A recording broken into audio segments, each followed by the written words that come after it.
you a fan of this podcast? Do you wish there was even more juicy content for you to sink your ears into? Well, there is. You can become a premium member of this podcast for $5.99 a month and get full access to an archive of over 50 bonus episodes. Additionally, we release a bonus episode every single month. That's a ton of extra content, including my personal interior design diaries, extra tips, my talking about trends, and so much more. Additionally, you'll be keeping us on the airwaves each and every week because your premium membership money goes directly back to making this podcast amazing. Check us out at affordableinteriordesign.com. Click on podcast to learn more and to become a premium member today.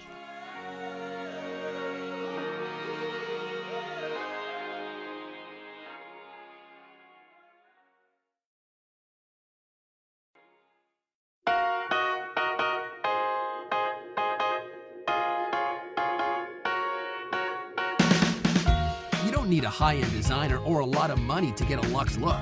Be your own interior designer. This is Affordable Interior Design, the podcast. Here's your host, Betsy Helmuth. Alrighty, guys, it is great to be back with you this week. I hope that things are going well, that you're designing up a storm, because holiday entertaining is right around the corner. So now is the time to start thinking about what you're going to order, how you're going to style things, what the tablescape will look like. People are starting to call us over here to do their holiday decorating, and it is so fun to be using garland and styling office spaces. One of my favorite projects was when a client who was from the UK, and I guess they weren't very festive just normally, decided that when they moved to New York, they wanted a really bedazzled Christmas tree, but they didn't have any ornaments.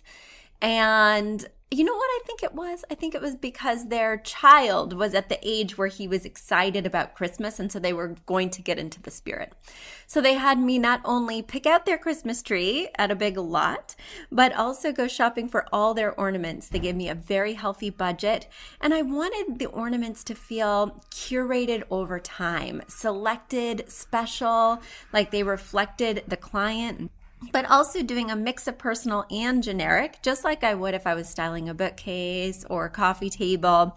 So that way it felt approachable, yet each time you looked, you found something new and unique. I love this time of year. I can't wait. It makes the cold weather worth it when I can start decorating. Well, as you guys know, I've been taking a lot of calls from people who are interested in the Academy. And one thing that keeps coming up that I really want to share with you guys is people who are taking friends and family clients for free. I want to caution against this. As someone who has done this, let me give you a couple tips, because I know if I'm talking to people who are struggling with this issue, just a smattering of people on these Academy calls, there must be hundreds, if not thousands of you out there who are facing these same challenges, doing the same thing, and I want you to stop right there.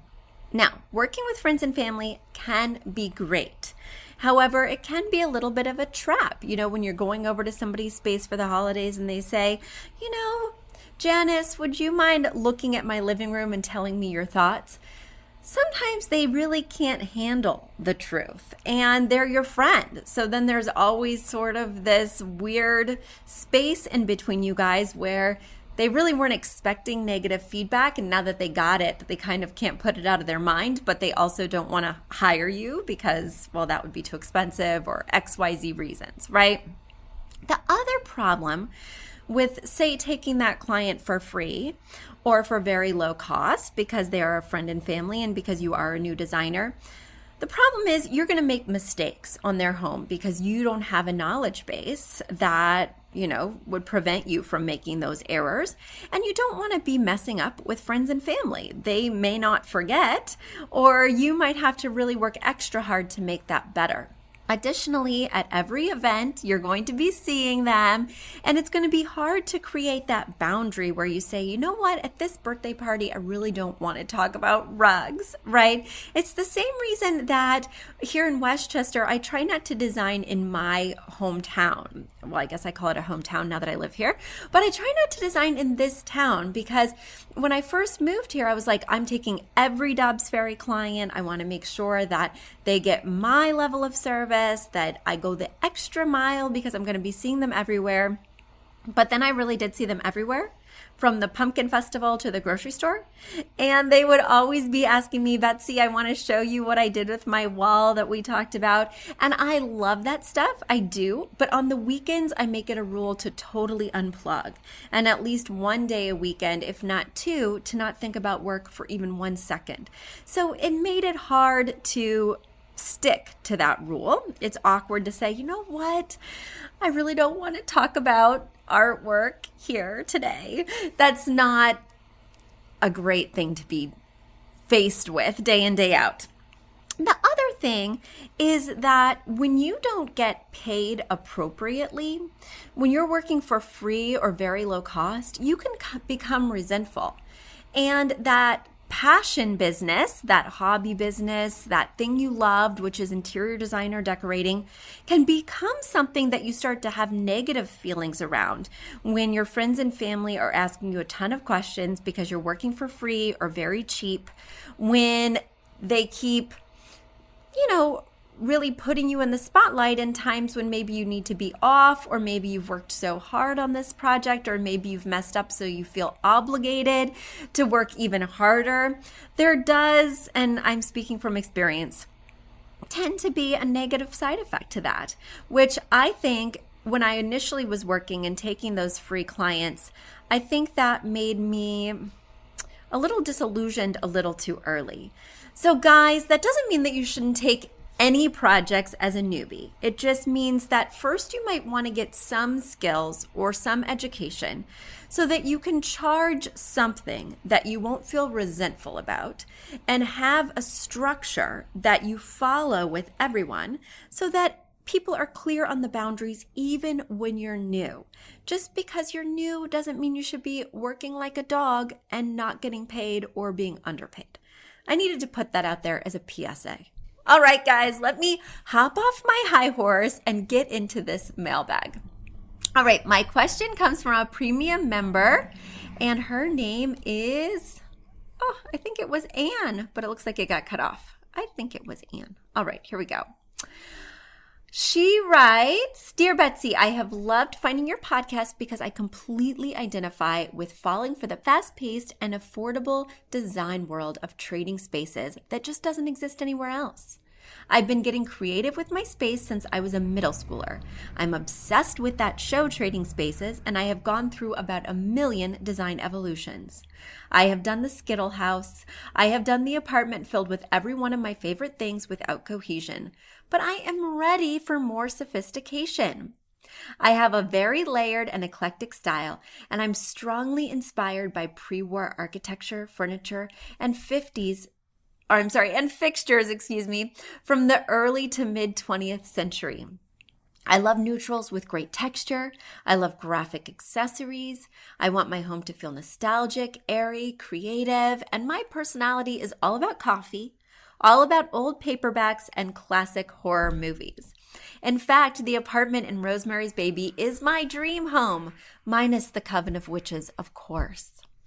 My husband doesn't have a strong sense of style, but he loves traditional wood furniture. When we moved in together, we had very little furniture, and most of it didn't work in the space. So we are starting from scratch for the whole house, and have had several placeholder pieces. This means that our whole house is still a work in progress. My 60-30-10 is jade green, cognac. I'm taking advantage of the asterisk you made in one of your bonus episodes that one of the colors could be a brown if it was a very specific brown. And I'm leaving the other 10% open for evolution because I'm always shifting and changing the colors that I want in my home. That being said, I live in a renovated Victorian. My husband owned and renovated the home before we met, and although there are aspects of it that I love, other parts feel strange and not very functional. We will be adding crown molding and framing to the doorways. That way I can add in some of the charm that was stripped away in the renovation. But I have absolutely no idea what to do with this weird pass-through bonus room that cuts my house in half. We use it as a library office, and I do love that function for it. But while the rest of my house is bright and sunny, this room is a cave. There is an ice block window that butts up against our neighbor's house, and this is the maximum amount of light this room will get all day. I've even added a massive mirror across from the window to enhance that light, and still there isn't enough light to go around. I thought of your idea of embracing the dark and making the room super cozy with a dark wall color. But because it is a pass-through that literally divides my space, will that look like a looming cave?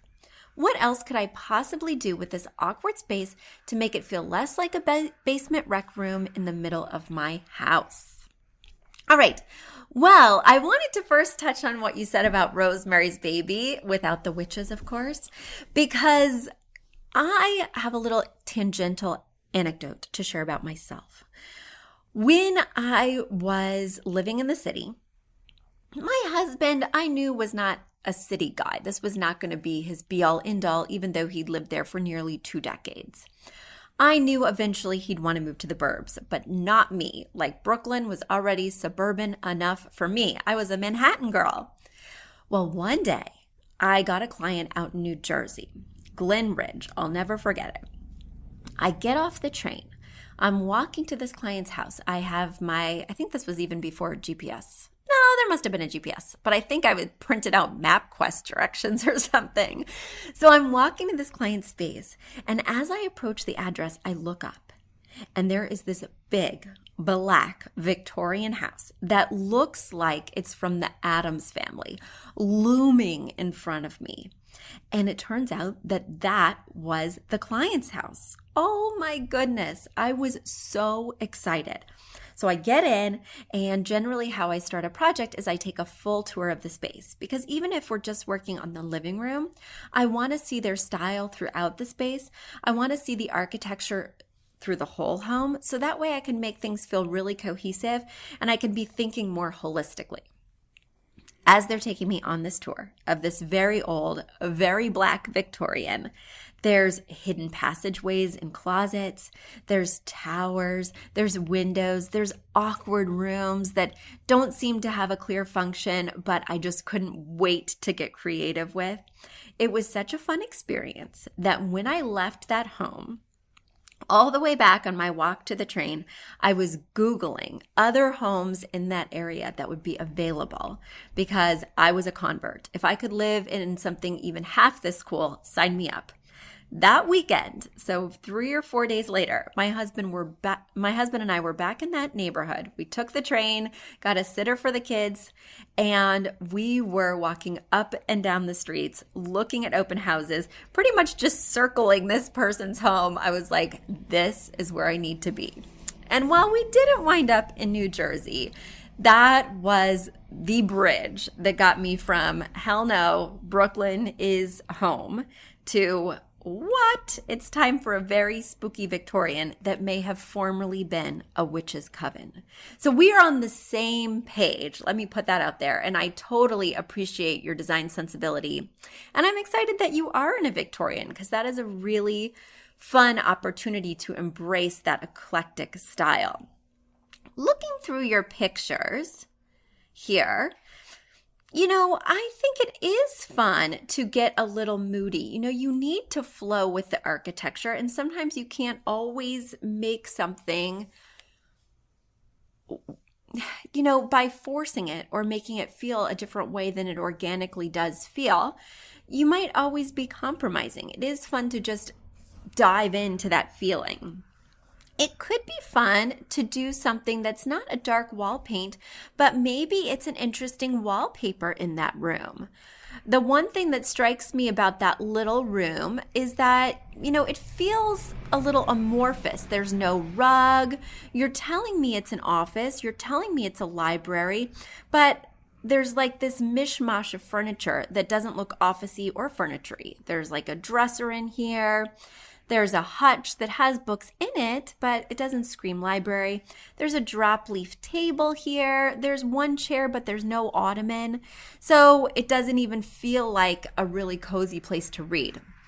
So while you're telling me that you're loving the function, I'm not seeing it actually work as a library or office visually. I would formalize that and maybe get a desk or style this drop leaf table so that it really looks like a desk. I would get that chair and ottoman and formalize that with a cozy rug so that I've created a zone that separates it from the office area. But right now, this room just doesn't look intentional, and that's my biggest issue with it. I also don't love the ice block window. It does look a little 80s in this historic home. A lot of you guys will remember these ice blocks. They're like these squares that have this glass that's got this texture, and then they're put together in formation so that they take the place of a window. They're translucent, light is coming in, but they're not fully transparent. It does remind me of an 80s movie. I recently watched Troop Beverly Hills with my kids, and there were prominent ice blocks featured. So anyway, that might be something that you think about transitioning into a real window that will let through even more light. And yeah, that's kind of my 2 cents on that one. Let's get to your next question. Your next question is, Betsy, another issue I'm having is these curtains. Several of my windows are in corners, and in my dining room, one window is on an angled wall with only a couple of inches on either side. I put in roller binds, but I have no idea how to proceed in the best way. Also, my living room window has a big handle that sticks out, and it prevents me from mounting blinds above the transom window, and the frame below is too shallow. It has several ridges, so I can't mount blinds there either. Is there a solution for this? All right, so windows are tricky, and sometimes you may want to consider calling in a professional. Because you own this space, you might think about doing something more custom. Okay, so I'm looking at these windows, and the one in the living room, a lot of us have windows that open up and have one of those crank handles, which would prevent you from doing blinds. If you feel you need privacy in this situation, but you want light to filter through, you could either do curtains that have a translucency to them, or if you're going to need blackout sometimes, well, you could do a double rod with shears and then those thicker opaque curtains as the other layer. But I don't love shears. They tend to poke out from behind the other window treatment, that opaque treatment, and it looks like one of those. Do you guys remember wearing slips under your dresses? Well, it looks like your slip is peeking through, right? I would rather you go for those translucent drapes, and here you're probably going to need double wide. I can only see half the window, but I'm just speculating. And I would put them on grommets because I can see here that you have a rod pocket, not my favorite style. And when you have a grommet drape, you can easily manipulate it back and forth, so that opening and closing it isn't such a pain. It's something that you can easily do every single day. In terms of the windows that are close to the wall, what you can do there is that you can get what's called an inside mounted bracket. Now, an inside mounted bracket reminds me of, well, it's very similar to a closet rod where there's like a circle that's on the side of the wall and the rod screws into that. So you can fully go starting at the one side of the wall and then use a bracket for the other side of the window. So one side looks like a shower curtain rod or a closet rod, but on the other side, it does have that bracket that protrudes. That allows you to take the window treatment all the way to the corner so you're not encroaching on so much of the window with the drape. And it does allow you to fully dress that window, meaning that you can have a drape on either side and potentially even have a blind. So that is my take on that. And now it's time for a quick commercial break. Do you love this podcast? Do you wish you could learn even more? Well, we have an online class bundle. Our online class bundle is comprised of 3 online classes: beautifying your home for less, styling your home, and the fundamentals of feng shui. Each one of those 3 classes is between 30 and 45 minutes long and chock filled with visuals and tips, things that will help you to style your own space or help out with other spaces. Additionally, With the pack of 3 classes, you get an autographed copy of my book, Affordable Interior Design. You get all of that for only $99. Once again, that's the 3 online classes as well as the book for only $99. You just go to affordableinteriordesign.com/classes. Once again, affordableinteriordesign.com/classes to buy your bundle today. And if one of those classes sounded intriguing, but maybe you already have my book or some of the other topics are not of interest, you can buy the classes individually at that site as well. Each class is $40. So head over to affordableinteriordesign.com/classes to get your bundle or your online class today. All right, let's go to your next question. Let's see. The living room is our most complete space so far. And in the ways that I'm stuck in the living room, I will explain. I have worked on the room for a while, but it doesn't give me the vibes I wanted. I really want to snuggle up into my couch with coffee. I want to breathe in all the airy sunlight that fills up this tall room. I want to feel invigorated and excited by the art in my walls. As it is, I feel crowded. We are getting rid of that red couch and we're going to get a neutral one just in case it was driving you crazy. I used a tall antique anatomy poster to emphasize the height of the ceiling. I then surrounded my beloved husband's beloved behemoth TV with a gallery wall to soften that giant black hole. I like the look of these walls together, but now I'm stuck on these other walls. The room does not feel balanced if they're empty, but my eye needs a place to rest. Should I start fresh or style the other walls to balance? If I do start fresh, how do I keep the layered and eclectic feeling that I love without crowding these walls? How do I mitigate this giant TV that is keeping my marriage a happy one? All right, so let's dig in here because, yes, I think the room does feel a little bit tight and awkward. I don't have absolutely every angle I would want, but I have enough to understand the problem. The problem for me is that the biggest piece of furniture, which is the sofa, is on one of the smallest walls in the room. And I'm not loving that. Additionally, when you're seated on the sofa, your back is to the main point of access, which means that you are not in the power position. It means that you feel quite vulnerable according to feng shui, and it's not comfortable and relaxing. You know, I like to use my system. The new name we've given it is the master layout system. You know, I like to use my master layout system to try every possible option, but I am thinking, based on a first perusal, that you should put that big sofa, whether you're changing it out for a new one or not, in front of the window wall, and then put the TV opposite it. So that way, even though the sofa would be partially blocking the window, which I don't feel bad about at all, that way you are in more of a power position. You can easily from the periphery see that main point of access. You can easily watch TV because there's that nice big wall. So basically I'm telling you to put the TV where the anatomy poster is. And then you can maybe turn that whole wall where the anatomy poster is, where the TV will now be, into a gallery wall. And just focus on really styling that wall. Maybe because you're so eclectic and you want to emphasize that height, maybe you take it all the way up to the ceiling with the gallery wall. That could be so cool and such an interesting moment. The other thing that I would recommend is wall mounting this behemoth, because if you are going to turn a TV wall into a gallery wall, you want the TV to feel like yet another picture frame.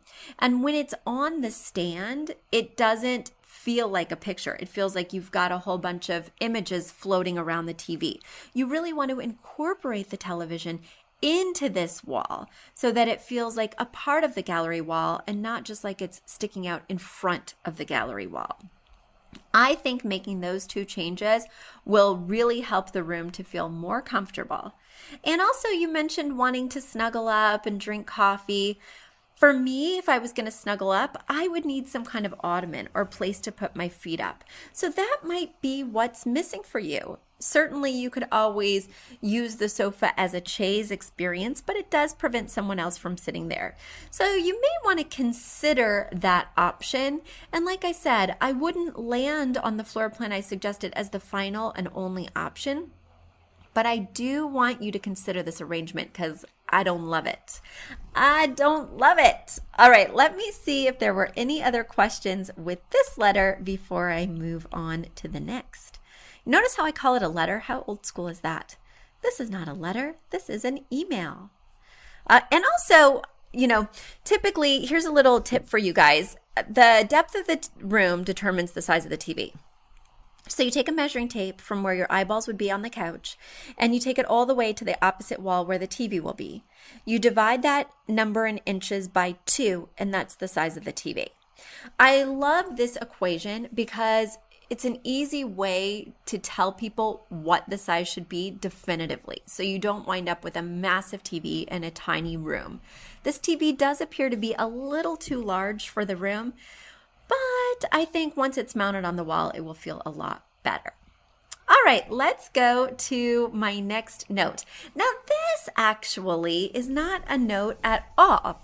This is something that my assistant passed along to me because we scroll through the press requests. So the media puts out these requests asking for interior designers to talk on different topics. And this was a topic that I found particularly interesting. So I wanted to share my thoughts on this because I didn't actually submit for this press inquiry, but I just thought it was a really interesting viewpoint.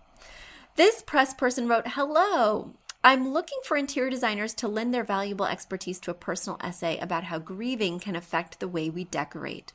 What's your recommendation for keeping mementos of loved ones? Should people put memories of their loved ones in a box and pull them out when they are ready to grieve? Or is it better to have these memories incorporated in our design? Do you ever feel that people are on the verge of hoarding or keeping too much clutter because they're afraid to discard items of loved ones? What is your advice?"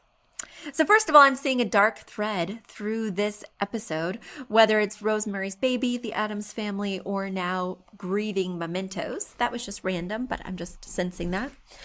One thing I would say is it depends how fresh the wounds are and how profound the sadness is at this time, right?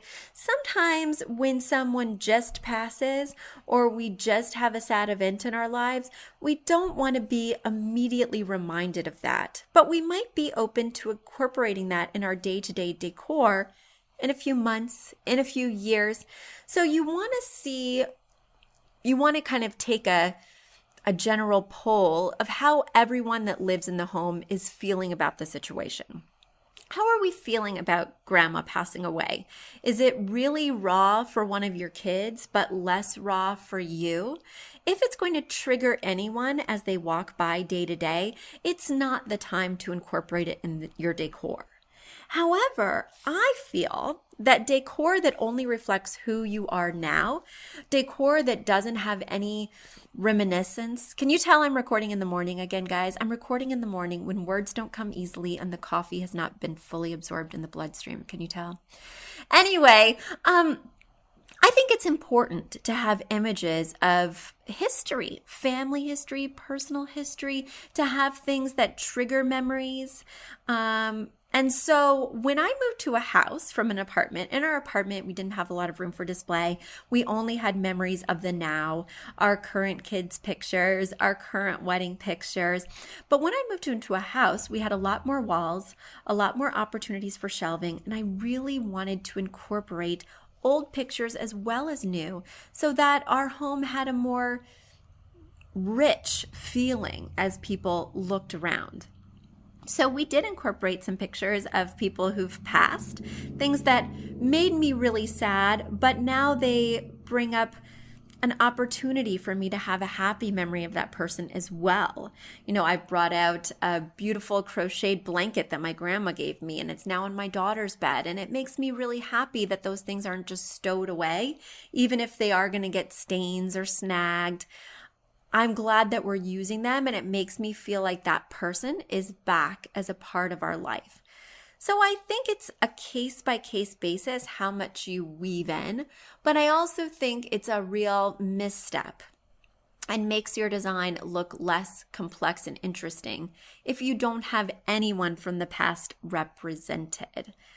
I often find, oh my gosh, so often that people have pieces of furniture from their family that they don't want to get rid of, but it doesn't match their style. It doesn't serve them in the way that they're living in this contemporary world. And they almost feel obligated, but in a negative way, sort of bound to those pieces. Oftentimes, those pieces will wind up in a basement or wind up taking space away from a really functional need that you have that this piece can't serve. I find it to be really problematic to be incorporating large pieces of furniture that don't really work for you. That being said, it's a fine line. It really is. And so when I'm working with my clients, I have to be quite delicate about that. I have to think outside the box. Maybe something that used to be a dresser now needs to become a buffet. Maybe something that used to be a telephone table now needs to become a nightstand in a guest room. So constantly thinking of different ways to use a piece. For instance, my client 2 weeks ago had an antique desk. It was lovely, but the back was such that it was in really bad shape, and so we couldn't float the desk in the room. And in this particular room, the desk could not be butted up against the wall. So we're not able to use this piece as a desk. I challenged her to maybe use it as a vanity up in her closet because while the piece isn't in the best of shape, it is special to her. That doesn't mean that everyone needs to see it. It just means that she needs to see it. So think about what pieces could be kept in more private areas and what pieces really do need to be out in public but maybe serve a different function. All right, guys, I've talked a lot this morning. I'm going to let you get back to your lives, let you get back to emailing me questions at betsy@affordableinteriordesign.com. Send me those questions. I love to answer them. And as we swing into the holidays, I want to really dig in and get a lot of them answered so you guys can decorate with confidence and style. All right, until next week, talk to you later. Bye. You've asked for it, and we have answered the call. For years, you've been saying, Betsy, you're talking about all these great design concepts, but we can't visualize them.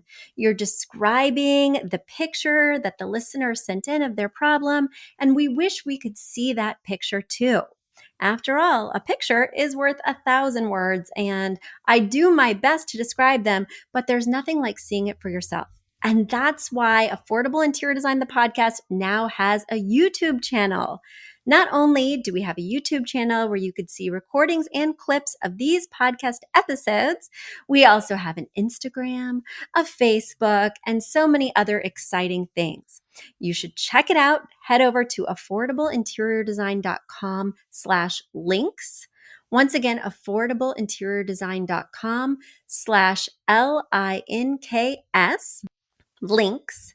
And when you go there, you will see links to our YouTube page, our Instagram page, our Facebook page, and more. Please check it out, follow and subscribe so you can see everything I'm talking about.